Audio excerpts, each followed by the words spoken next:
नमस्कार, आप देख रहे हैं एक न्यूज 24 और मैं हूं नेहा मिश्रा। आपको बता दें, बिहार में आगामी विधानसभा चुनाव से पहले सियासी तापमान तेजी से बढ़ता जा रहा है।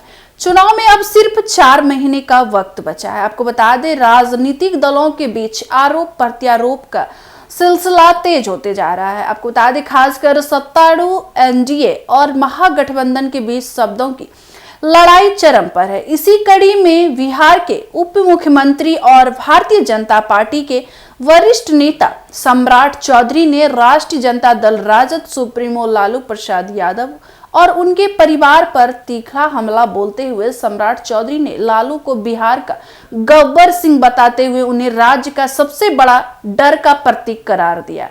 पटना में एक प्रेस वार्ता के दौरान सम्राट चौधरी ने कहा कि लालू यादव ने अपने शासनकाल में बिहार में डर और अराजकता का माहौल बनाया था। उन्होंने कहा, बिहार का हर नागरिक जानता है कि लालू प्रसाद यादव ने मुख्यमंत्री रहते हुए लोगों में डर बैठाया। शाम होते ही लोग घरों में कैद हो जाते थे। पूरा राज्य अपराध, अपहरण और जंगल राज का शिकार था। उन्होंने आगे कहा कि जब तक लालू यादव राजनीति में रहेंगे तब तक बिहार के लोगों को यह डर हमेशा सताया रहेगा कि वे फिर से सत्ता में ना आए। जहां सम्राट चौधरी ने इस बात पर जोर दिया कि बिहार की जनता को फिर कभी उस अंधकारमय और दौर में लौटने नहीं देना चाहिए। सम्राट चौधरी नेता प्रतिपक्ष तेजस्वी यादव को सीधी चुनौती देते हुए कहा कि अगर उनमें हिम्मत है तो वे अपने माता पिता के शासनकाल की तुलना वर्तमान सरकार के कामकाज से करें।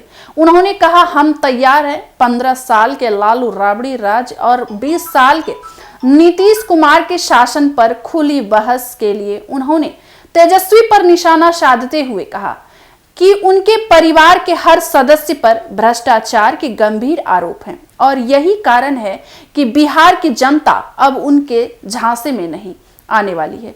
उन्होंने आरोप लगाया कि लालू परिवार का मकसद सिर्फ भ्रष्टाचार करना रहा। उन्हें राज्य के विकास से कोई मतलब नहीं था। मुख्यमंत्री ने विकास के आंकड़ों को गिनाते हुए कहा कि लालू राबड़ी राज्य में सिर्फ 12 लाख लोगों को पेंशन मिलती थी, जबकि आज 1 करोड़ से अधिक लोग सामाजिक सुरक्षा पेंशन का लाभ ले रहे हैं।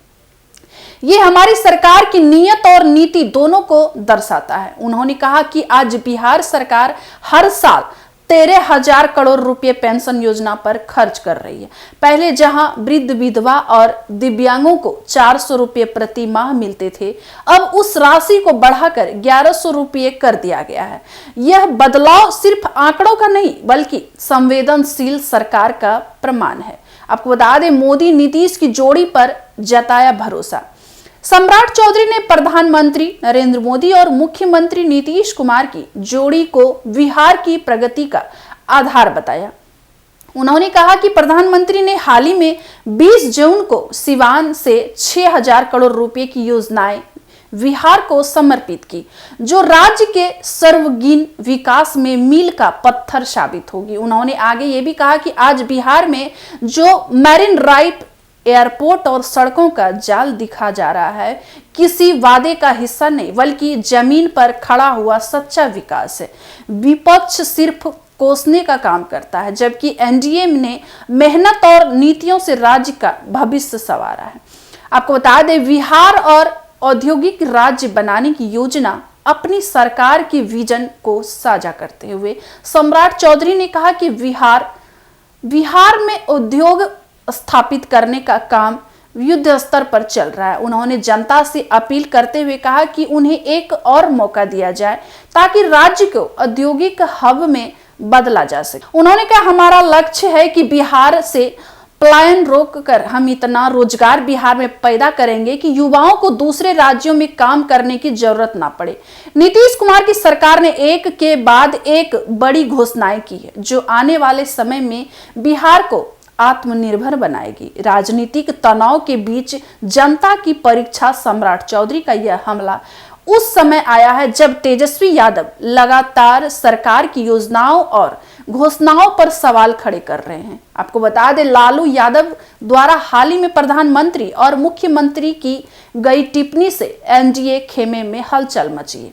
सम्राट चौधरी ने आरोप लगाया कि लालू यादव इस समय इसलिए परेशान हैं क्योंकि उन्हें महसूस हो रहा है कि एनडीए राज्य में फिर से मजबूत हो रहा है, जबकि महागठबंधन धीरे धीरे कमजोर होता जा रहा है।